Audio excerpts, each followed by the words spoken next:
Let's talk today about ellipsis and brackets. Ellipsis and brackets are great ways to help work a quote into your own writing.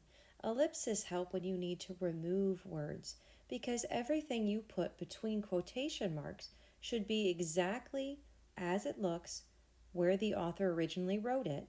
You can't just change things between those quotation marks, but you can use the necessary signals to show that you've made a change, such as ellipsis. These three dots show that you've removed words you did not need, and that can really help you take a very long quote where maybe you only need some of the words and make it a shorter one.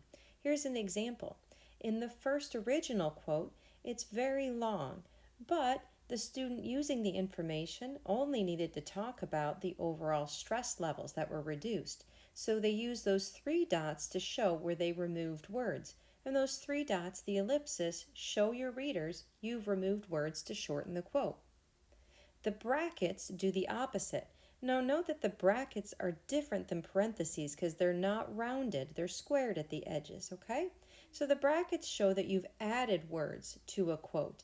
Sometimes we need to add words in order to make it fit smoothly.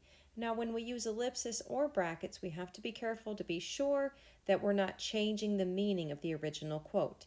Here's an example of the brackets. In this case, the quote that was taken is taken a bit out of context, so we don't know that it was a student that they were talking about.